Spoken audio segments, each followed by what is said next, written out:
Boa noite. Me ouve? Me ouvem bem? Tudo ok? Deixa eu ver o volume.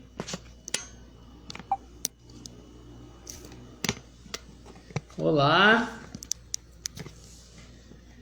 Alguns problemas técnicos com o celular da Graça. Espero que ela consiga me achar aqui.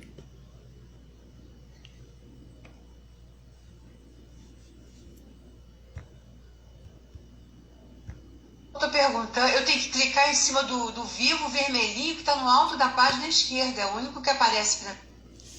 Vou entrar agora, fica de olho. Então tá, tô esperando a Graça.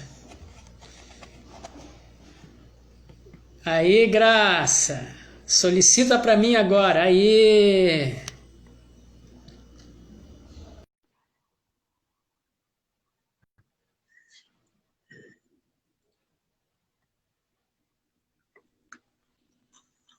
Oi, E aí, boa noite. Desculpa o atraso, a confusão da informática. como é que tá? Tudo bem, estamos ao vivo? Estamos ao vivo, já tem o Vinícius, o Miguel, a Flora, a Deneb, tem o pessoal aqui. Então, Boa Graça, noite. eu vou te apresentar, então. Eu vou te apresentar. Na verdade, eu estou em cima e a Graça embaixo no vídeo, mas a principal hoje é a Graça. Eu vou apresentar, a Patrícia entrou também. Eu vou apresentar a Graça brevemente, sobre o que ela vai falar. Boa noite, Regina. E aí, Graça, fica Boa contigo, a noite. gente te ouve, a gente faz um bate-papo, pode ser? Pode ser, mas já posso começar? Eu vou te apresentar primeiro, tá? Tá, então estamos esperando as pessoas chegarem. Isso, eu vou te apresentar enquanto isso. Então, a Graça, Maria Graça Ferraz, ela é filósofa clínica, formada na turma de Niterói, 2018, 2019, tive a felicidade de ser o professor dela, e a felicidade, eu e toda a turma, de ver no trabalho de conclusão ela apresentar um trabalho com literatura, um trabalho fantástico com filosofia clínica e Dom Quixote, que é o que ela vai falar hoje, né? E eu só vou dar uma pequena palhinha sobre o assunto, Graça. Só vou ler aqui rapidamente a tua introdução que tu colocou ali sobre um partilhante, né? Partilhante é aquela pessoa que faz a terapia com filósofo clínico, um partilhante em estado de palavras, Dom Quixote de La Mancha. E ela começa assim: aldeia literária La Mancha parte este ser de papel, porque essa é sua natureza, um ser de papel que não é substantivo, mas verbo, portanto sendo a justiça de Deus na terra, sendo a esperança do desamparado, sendo também encontros numa agenda que se faz nas pegadas do acaso. É uma poesia. Parabéns, Graça, seja bem-vinda. Agora está contigo. Minha gente, boa noite. Consegui chegar aqui online, estou viva? Olha só, eu só queria acrescentar, porque o Fernando não sabe das surpresas, porque o meu texto está... Só isso, eu só não botei o que eu vou dizer agora, que no princípio era o verbo e no final a confusão. Porque Dom Quixote, isso eu não te falei, porque é a surpresa do momento. É isso mesmo, é um ser de papel, essa é a sua natureza. Mas um ser que é verbo, então é sendo, ele não é substantivo. O que é isso, sendo? Não é? É aquele que está sempre no gerúndio. O que é o gerúndio? O gerúndio é um tempo verbal que caracteriza o que se repete. Por exemplo, um cão correndo em torno do próprio rabo. Correndo, ele não sai do lugar. Ele corre atrás da cauda, ele não sai do lugar. Alguém dentro de um cubo quer sair, vai e volta, vai e volta. É uma armadilha conceitual. Eu crio uma armadilha na minha mente e vou ficando dentro dessa armadilha. Isso é um tempo no gerúndio. E Dom Quixote é aquele que desde sempre, desde o início da narrativa, portanto, no princípio, ele chega com... Ele é o próprio gerúndio, ele viajando, andando, levantando, caindo, dormindo, acordando, brigando, mentindo, se enganando. Ele é o próprio gerúndio. Como é que essa armadilha acontece na estrutura de pensamento de Dom Quixote? Que ele vai desistir da caça, ele vai desistir da administração da fazenda, ele desiste de tudo para seguir em direção às suas ideias complexas. Suas ideias não são claras, não são distintas, são ideias complexas. E o que é isso? Então, ele de tanto ler livros de cavalaria, na faixa dos 50 anos, naquele tempo era um velho, mas muito ainda poderoso e com força, ele vai à luta porque de tanto ler livros de cavalaria, cada dia vem um feixe de ideias. Essa emenda na outra, a outra emenda na outra, a outra na outra e faz assim uma armadilha. Então, a isso chamamos ideias complexas, a concorrência de muitas ideias umas nas outras, e o pensador fica ali majestosamente embolado. Algumas vezes produz uma armadilha conceitual, armadilha de conceitos. Eu vou e venho e não saio do lugar. E fico ali com meus prejuízos, né? Então, há muitos pré-ajuizamento do real. É claro que o nosso trabalho é o resumo do resumo do resumo, porque, abrindo um parênteses rapidinho, eu tinha vontade de trabalhar o Dom Quixote, e fui para um curso de filosofia clínica no México com o compilador, o professor Lúcio Pachter. E, para surpresa minha, dentro da Universidade de Monterrey, eu estava na Biblioteca Cervantina. E os anfitriões lá da biblioteca, eles nos ofereciam tudo. Um setor de obras raras que só entra com luva, todo um protocolo, nós entrávamos, claro, obedecendo aos protocolos. Nós tivemos de tudo ali naquela universidade, material de pesquisa, e eu voltei assim muito plena. Agora eu encontrei tudo que eu queria na terra dos nativos em língua espanhola. Olha só, que maravilha. Eu fiquei muito vaidosa. Confesso que eu fiquei vaidosa. E voltei com material, então eu tenho algumas surpresas para apresentar para vocês aqui, tá bom? Poucas, porque o filme, por exemplo, eu já não posso mostrar aqui. Mas alguma coisa eu salvei. As outras questões vão ficando aos poucos, a gente se encontra. A gente sempre se encontra na filosofia clínica. Mas então estávamos a falar de uma armadilha conceitual, armadilha de conceitos. Lendo livros de cavalaria, então ele começa a acreditar que ele é um nobre. Por que ele é um nobre? Porque ele tem um prejuízo. Eu sou nobre porque o homem é fruto de suas obras. Ora, se eu vou fazer alguma coisa, então eu sou nobre. E ele tem também um papel existencial pleno de certeza, que é o papel do cavaleiro. Qual é o papel do cavaleiro na Terra? O cavaleiro é a justiça de Deus na Terra. Então é isso que ele vai fazer.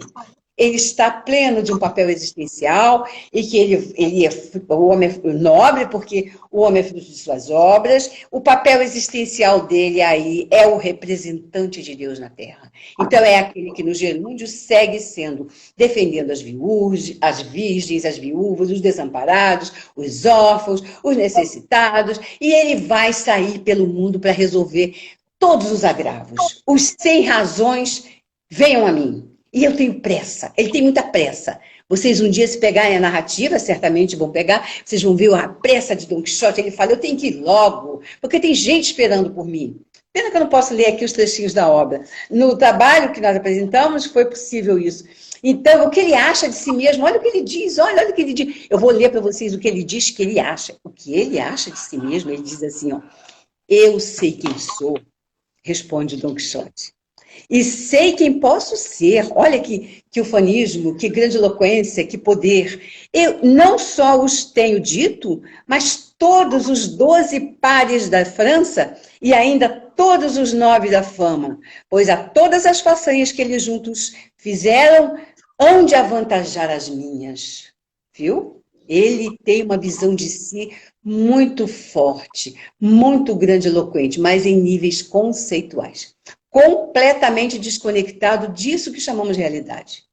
E é isso que faz dele, no princípio, um verbo e no final a confusão. E nós estamos no meio da confusão.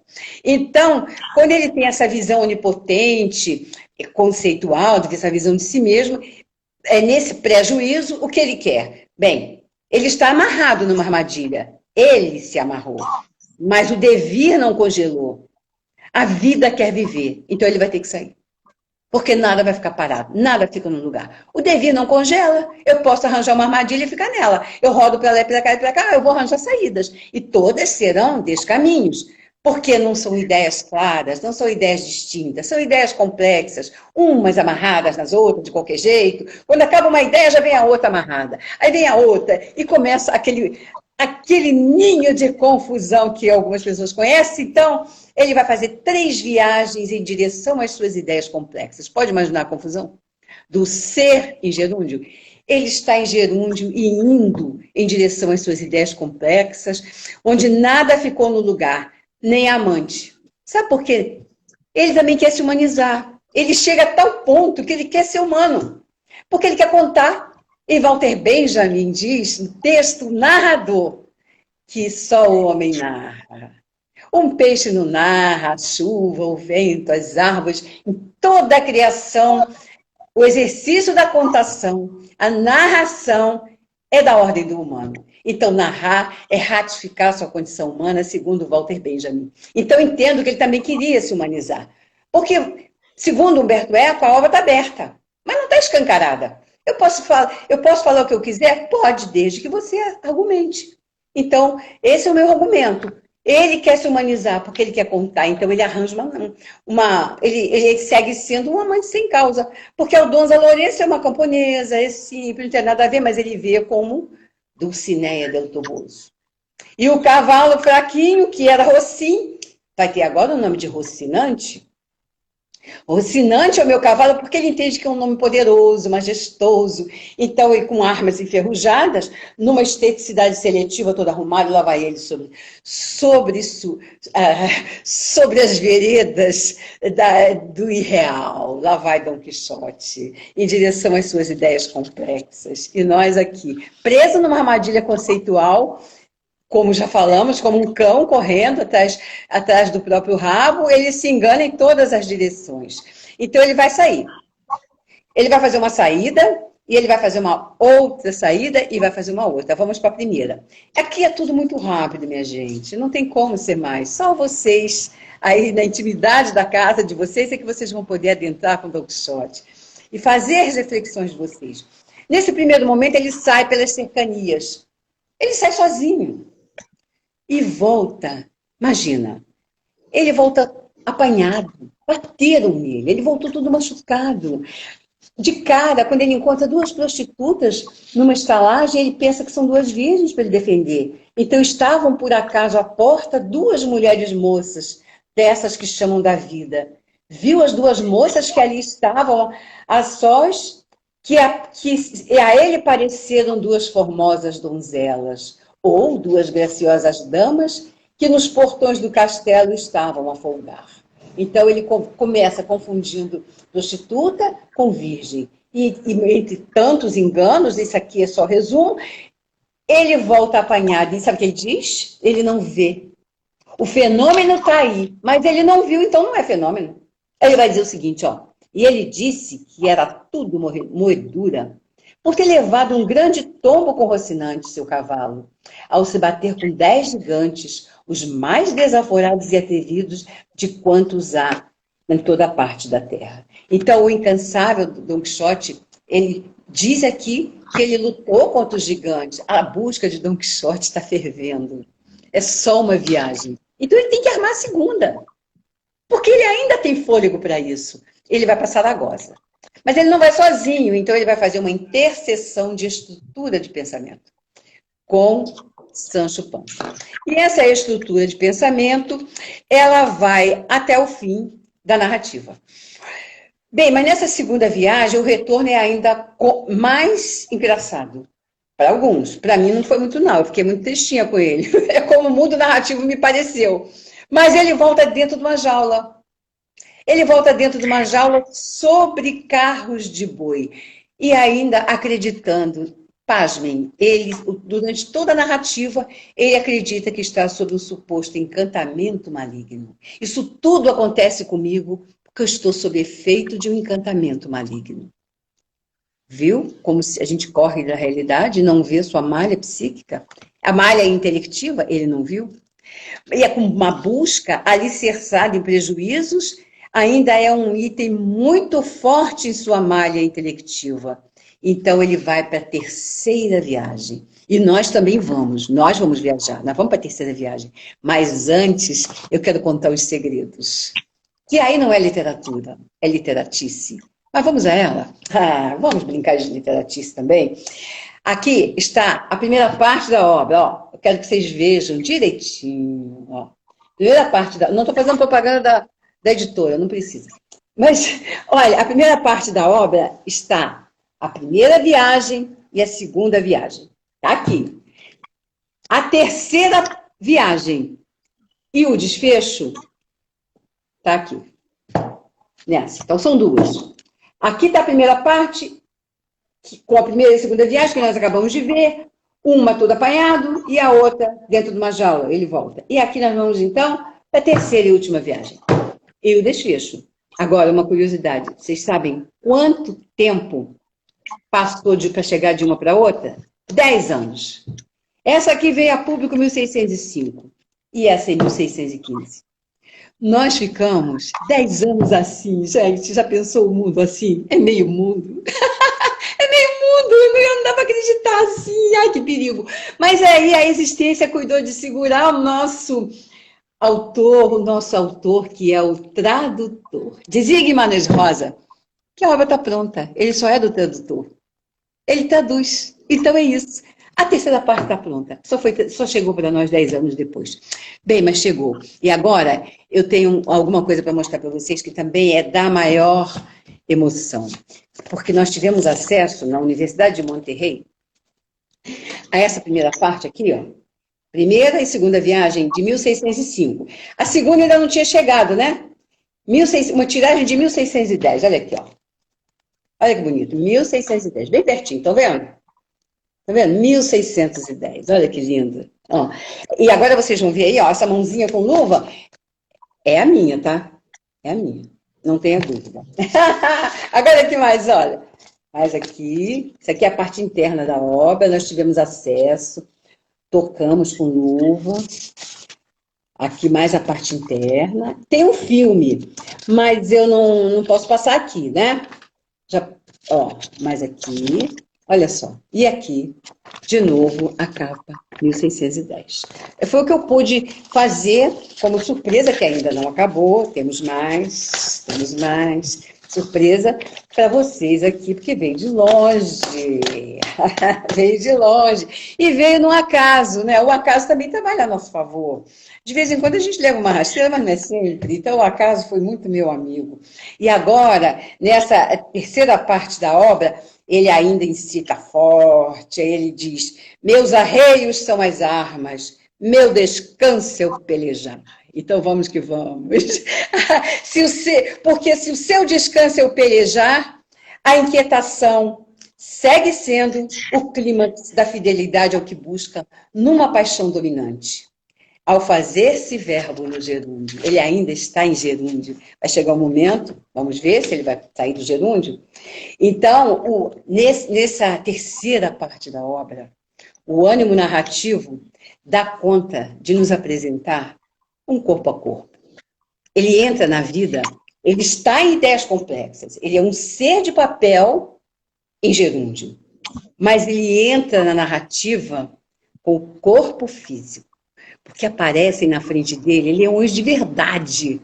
E ele, num corpo a corpo, ele luta com os leões. E quando ele acaba, ele diz: quero que mude meu nome. Deixo de ser o cavaleiro da triste figura, porque eu agora, daqui para frente, sou o cavaleiro dos leões. Ele muda o nome. Mas há outros episódios de contato com isso que chamamos de realidade. Nós selecionamos 3, mas vocês vão achar Muitos. Vão achar momentos em que quem vai cuidar da alimentação é Sancho Panza, vai dizer para ele, come, e ele não quer nem, ele nem vê a comida, ele não vê o alimento. O Sancho Panza vai trazendo aos poucos a realidade para ele, e esses aqui eu achei muito fortes, sabe? Porque quando ele chega na gruta, na cova de Montesinos, ele também não pode fazer nada por seus heróis. E ele percebe que ele está nisso que chamamos de realidade. E aí, mais adiante, vencido também pelo cavalo do Branca Lua.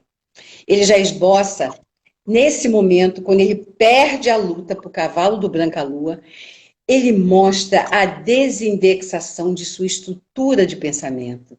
Ele perde a crença no eu idealizado. E ele fala, olha o que ele fala, que ele perdeu, hein?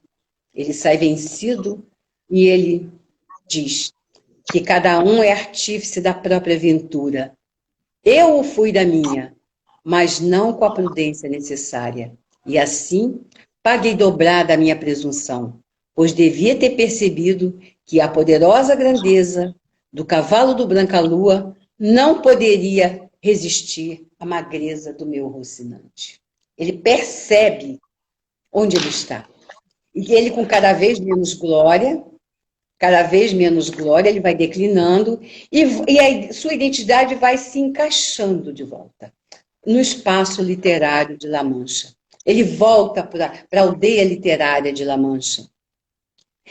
E é numa esteticidade seletiva que ele vai recuperando quem ele sempre foi, quem ele é de verdade, quem pisa no solo, quem pisa e usa a imaginação com ideias claras e distintas. Então ele diz, eu fui louco e já sou são.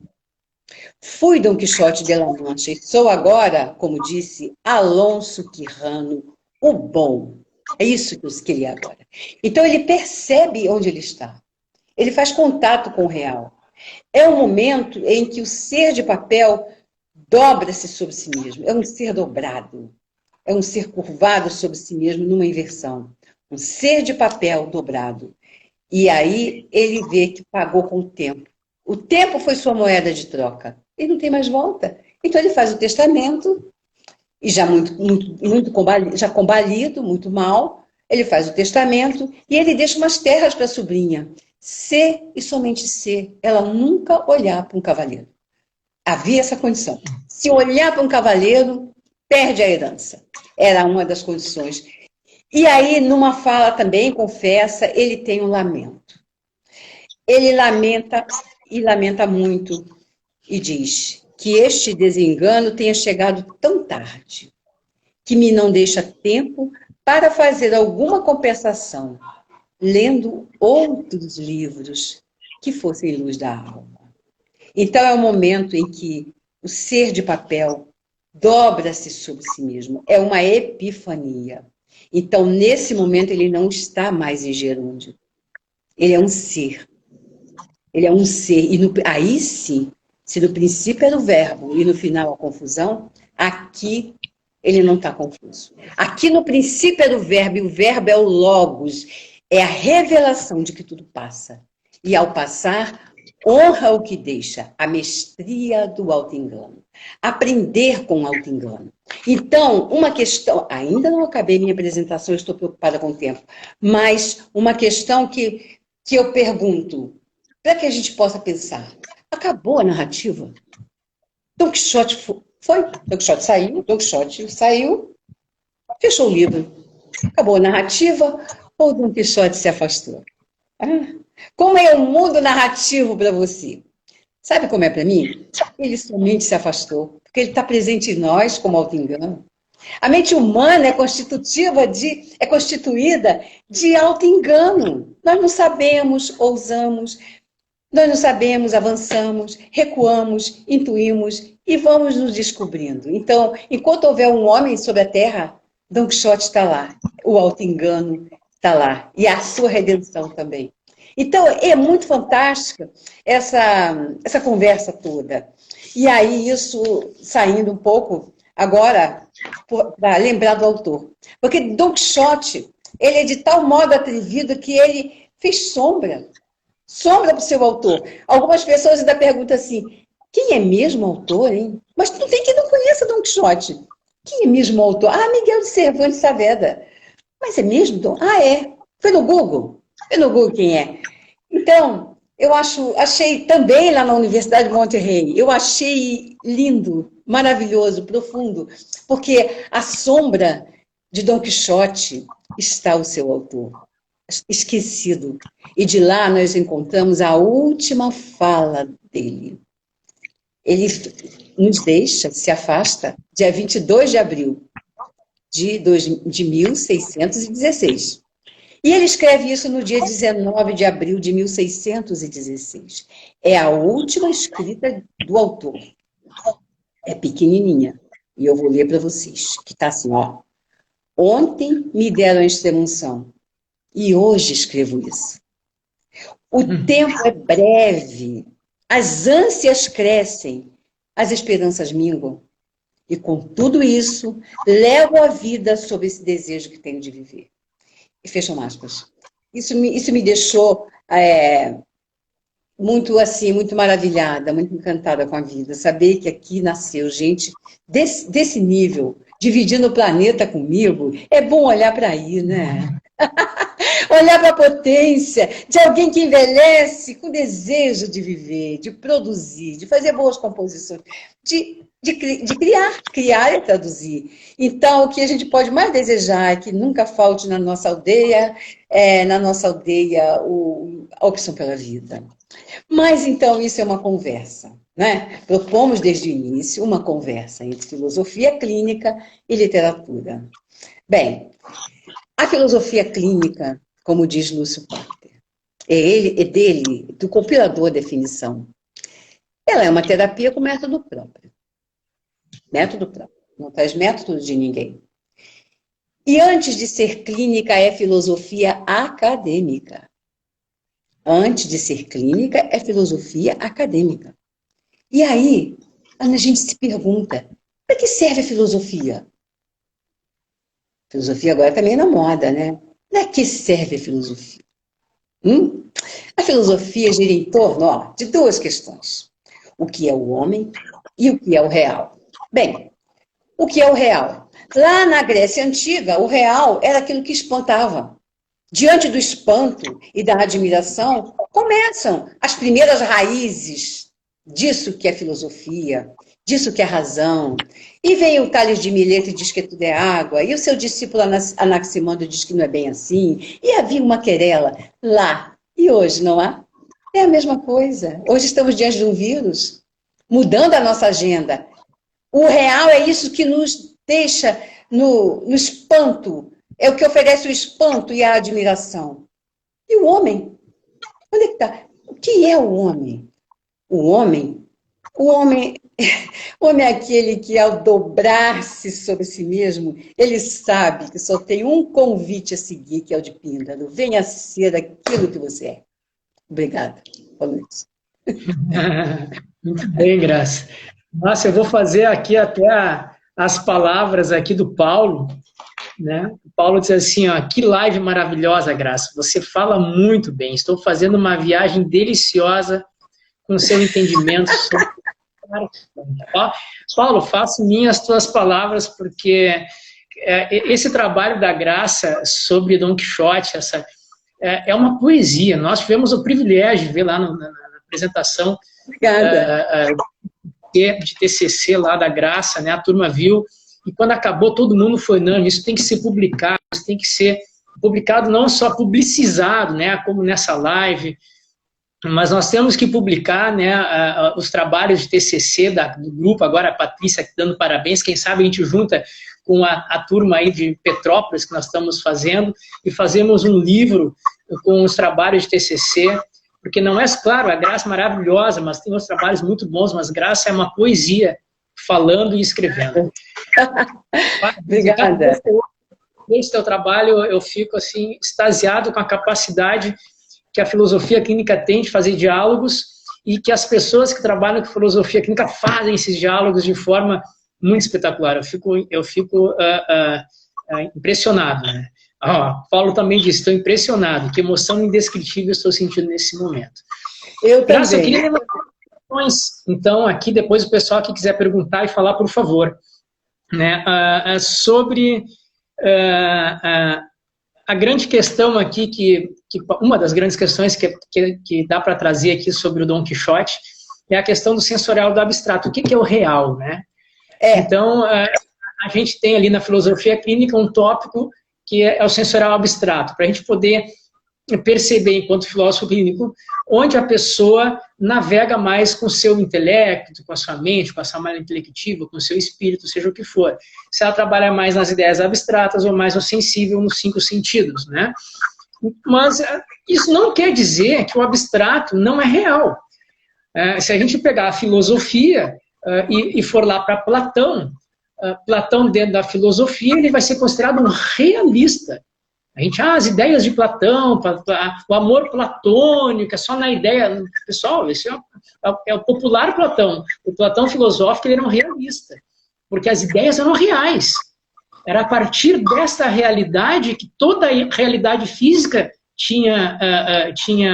ela existia. Era a partir da ideia, mas essa ideia, ela não era uma ideia, um fantasma, ela era real.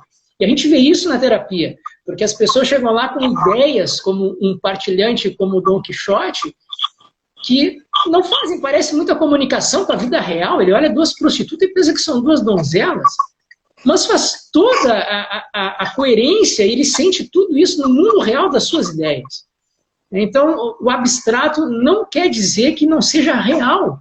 Né? Então, muito legal essa perspectiva que tu traz entre quando ele se dá conta de que ele ficou louco, né? Que ele começa a cair na real, ele começa a cair, na verdade, no sensível, ele só muda de realidade, né? Ele estava no real abstrato, daqui a pouco ele passa para o real físico, mas não deixa de ser real, porque é abstrato, né?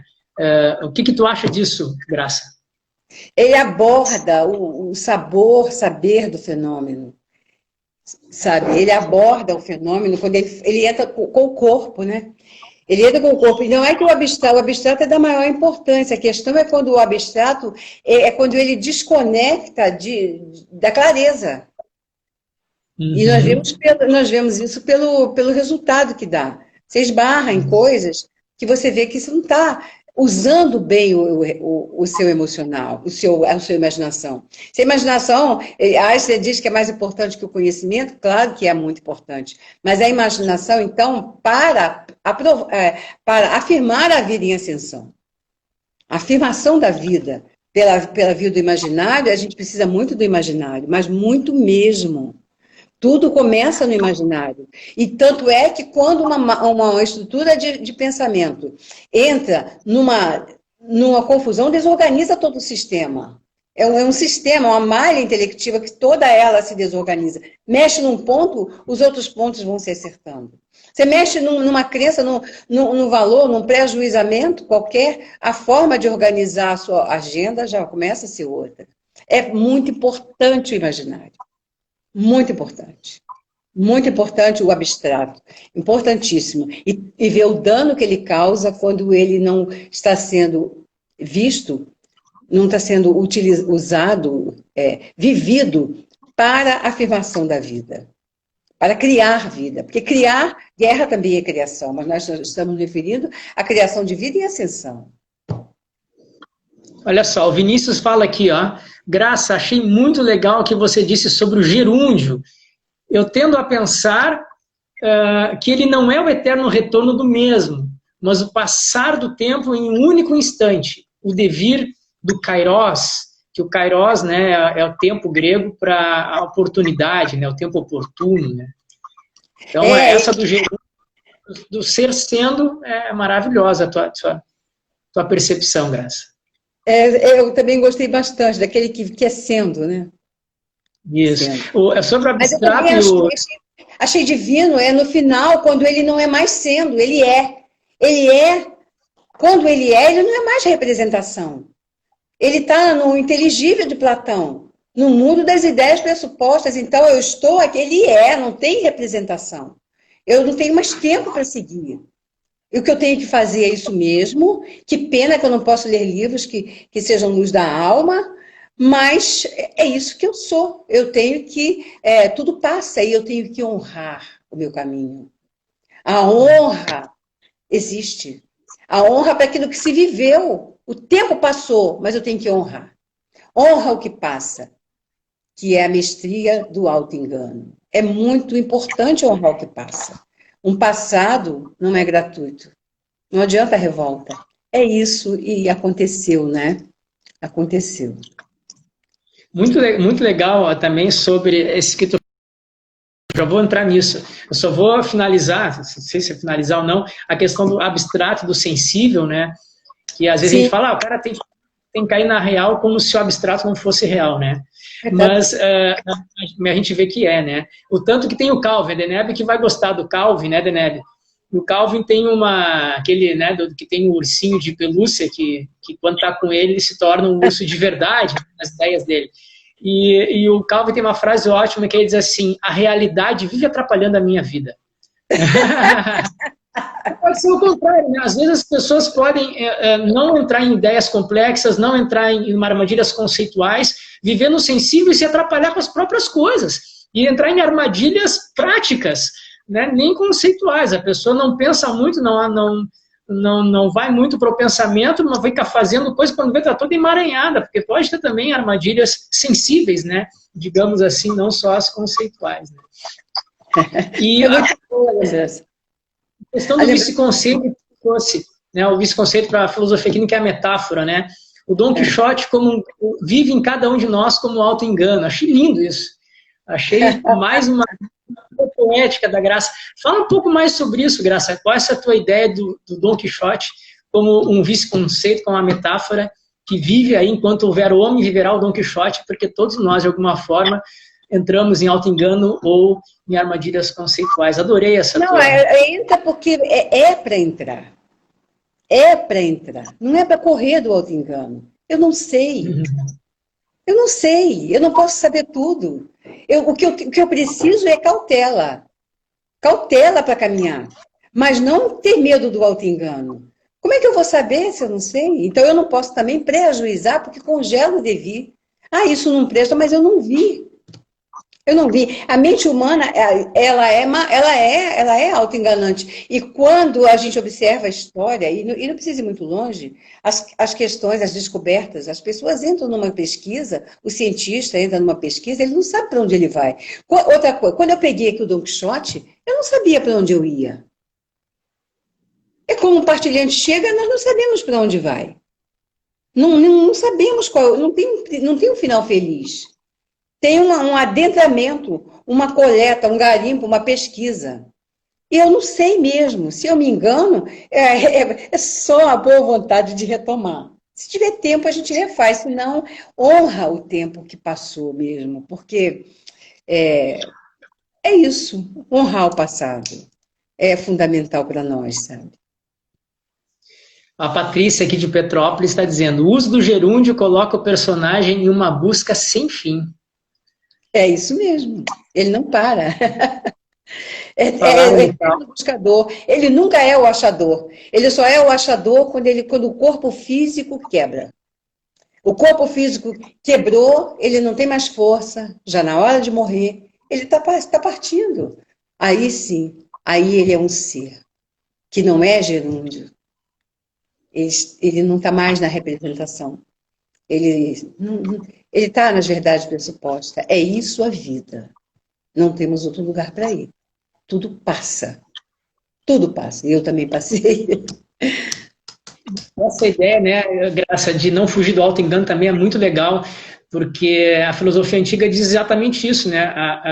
Por que tem o conhece-te a ti mesmo? Como assim? Quem melhor do que eu para conhecer a mim mesmo? Não. Não. Para ele, se você filosofia, você vai viver sempre correndo, né, atrás do rabo. A gente tem que conhecer-se a si mesmo, né, para poder ser quem a gente é. Então, já parte lá do princípio, 2.500 anos atrás, dizendo assim: olha só, pessoal, a gente não se conhece sozinho.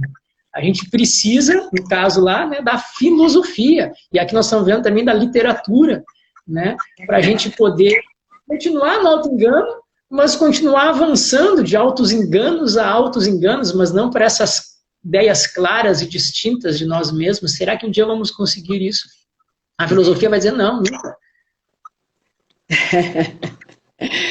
Não é para ter... A estabilidade não existe, a gente passa por ela.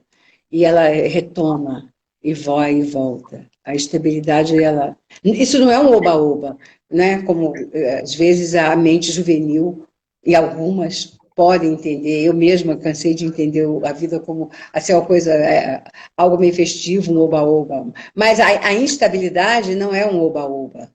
É apenas um estado que vai acontecer. Porque a vida quer viver, o devir não congela. O devir não tolera a cristalização. Então eu estou numa armadilha, mas eu vou ter que pular. Alguma coisa vai acontecer. Você vai se apaixonar. Você vai bater um carro, queimar a panela, aí você sai correndo. alguma coisa acontece porque a vida quer viver. O Vinícius aqui está dizendo, né? Tomara que nunca consigamos. Acho que as ideias claras e distintas sobre nós mesmos, né? Imagina, mas isso abre um leque, né, Graça? Eu fico pensando, sem querer colocar uma busca para ti, mas já colocando, qual será teu próximo trabalho com a literatura? Já tinha falado uma vez lá em Niterói sobre Alice no País das Maravilhas. Imagina que não dá um diálogo de filosofia clínica com essa obra, mas Graça... Você acha que não dá? Se tu fizesse outro trabalho desse. Você acha que não dá um diálogo de filosofia clínica com a Alice? Maravilhoso, maravilhoso. Imagina ainda... A ligação caiu aqui. E você acha que é muito bom essa proposta de Alice no País das Maravilhas? E é uma obra que ela...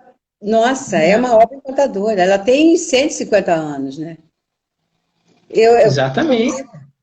Por mim, ela já estava até pronta. Mas, infelizmente, a gente tem que ir para o forno. Amadurecer, né? Você sabe que refazer essa apresentação, eu amadureci, no final, aquela questão de que o verbo agora, ele é o logos. No princípio era o verbo. E o verbo é o logos, é a revelação. Eu gostei bastante disso que eu entendi, mas eu não tinha isso pronto ainda, isso veio depois. O logos é a revelação. Aquilo que me é revelado. Através da palavra, né? E da sensibilidade também. Através da sensibilidade, porque ele olha para um lado e para o outro. É isso a vida. Porque o logos como razão, ele é mais tardio. Logos mesmo quer dizer fala, né? Vem de legó é falar. Então, logos mesmo quer dizer fala, verbo, né? Tá lá, né, no Antigo Testamento, né? O princípio era o logos, e o logos é o verbo. É através do verbo que as coisas existem, né? Sem verbo não há existência, não há interpretação, não há existência humana, não há nada sem o logos enquanto fala. E tu traz esse logos de revelação. De revelação, exatamente, de revelação. Daquela visada o logos, aquela visada que ele acomete, quando o homem olha para o real e se espanta. Isso é o logos. Foi isso que eu pensei. Eu olho para o real, isso é o que? A água? Tudo é água. Não é. Não é. Essa revelação, isso que faz com que todos parem para pensar onde eu estou. O que é isso? É o espanto diante do real. É o logos se manifestando. É o logos se apresentando, foi o que eu entendi como logos. Não sei se a gente... Eu não lembro, assim, o étimo, se a gente poderia buscar isso longe e que realmente fosse assim, mas eu peguei como revelação. Mas está certo, porque é através do verbo que se revelou o mundo, né? No Gênesis bíblico, né? No princípio era o verbo, depois do verbo tudo aconteceu, ele revelou, é isso aí mesmo. Há uma revelação das coisas, seja pela admiração, né? Espanto é o calma, exatamente, Vinícius, né? Então, um espanto, né, faz com que a gente se movimente em direção a saber... Porque o espanto ele só tem sentido na filosofia antiga se é um espanto para adquirir conhecimento, não só para se espantar e depois ir para casa, né? Aí se espanta até com inseto. Passa o inseto, você se espanta, não é o espanto pelo espanto, né? Isso, é um estranhamento, isso, Vinícius, é um estranhamento, eu quero desvelar esse estranhamento para se tornar algo que me é próprio, que é o conhecimento das coisas, do real, do homem, que como a Graça falou. Do homem que segue o convite de Píndaro. Aí eu posso, eu gosto de afirmar, sabe? É para todo mundo, eu generalizo. Venha ser aquilo que você é. Tem singularidade não, vem ser aquilo que você é, uma verdade pressuposta. Vem ser aquilo que você é. Esse é o convite. Sim, mas e conhece a ti mesmo é isso, né? E conhece a ti mesmo é descobrir quem você é, para ser quem você é. Na verdade, o conhece a ti mesmo, diz alguns autores, ele tem muito a ver com cuidado de si. Conhecer-se a si mesmo é cuidar de você. Né? Então, a partir daí você tem que ter cuidado. Em vez de viver assim, né, de qualquer forma, entrando em ideias complexas, entrando em armadilhas conceituais, entrando em armadilhas sensíveis, como a gente falou antes. Não, para aí. A gente faz treino e aprende e faz curso para tudo na vida e não vai fazer para viver? Tem também que aprender. É verdade. Diriam. Então, é isso aí. Conhece a ti mesmo para tornar-se, né, como o Píndaro dizia, quem você é. Né? Venha ser quem você é. E daí a gente pergunta quem eu sou, né? Eu posso estar envolvido numa trama e perder quem eu sou. Então, na verdade, você não é nada, você é o que se fizer de você. Aí a gente lembra um pouco do Heidegger, né? Que o homem é passagem. É passagem. Quando ele dá a passagem, ele se faz, ele é junto. Isso mesmo. Graça, estamos quase chegando ao final. Temos mais alguns 3 minutos, mais ou menos. Quer falar algumas palavras? Antes daí eu encerro falando da próxima. Eu quero mais ouvir mesmo, eu já falei, até desejei que a nossa aldeia tenha sempre a brisa fresca da opção pela vida. Que não nos falte a brisa fresca da opção pela vida, igual não faltou para Miguel de Cervantes Saavedra. Que a nossa aldeia seja sempre uma constante alegria ou uma preparação para ela, porque nada é fixo, então não pode ser uma constante alegria, mas pode ser uma vigilância suave, no sentido de produzir uma vida bem vivida, uma vida que vale a pena ser vivida. Muito bem, Graça, muito bem. Quero agradecer demais, eu fico muito entusiasmado com o teu trabalho, com o teu entusiasmo em falar desse trabalho, em expor, expressar esse trabalho. Com certeza, eu gostaria muito dele, se ele fosse publicado para mais pessoas poderem lerem. Eu tive o privilégio desse trabalho aqui, né, comigo, e a escrita poética da Graça, esse entusiasmo todo que tu coloca falando também está escrito. Parabéns, Graça, fico envaidecido de poder ter sido teu professor. Eu ter sido sua aluna, ter saído de algumas ideias complexas, soltado algumas amarras para criar, produzir. Muito bem. Obrigada. Pessoal, eu quero agradecer vocês também, todos que estiveram aí. Quinta-feira que vem vai ter uma live comigo e com o Miguel. Vai ser a segunda parte da fabricação da loucura, onde eu vou falar sobre as questões psiquiátricas, médicas e psiquiátricas, na perspectiva da filosofia clínica. Tá? Na quinta-feira que vem, então, às 8 horas, eu e o Miguel Caruso estaremos aqui para falar sobre o livro do Leônidas Regenberg, Conceito Filosófico de Saúde. Não, Conceito Filosófico de Doença. Tá bem? Graça, parabéns. Obrigada. Boa noite a todos. Obrigada por quem veio. Obrigada por quem não veio também, mas foi convidado, lembrado. Alguma coisa houve. Depois vão ver o trabalho. A gente vai divulgar esse vídeo depois por aí. Obrigada. Obrigada. Um abraço para todos. Tá? Obrigado para todo mundo. Pela participação. Tchau, tchau. Beijo para todos vocês. Muito grata. Pode desligar, Fernando.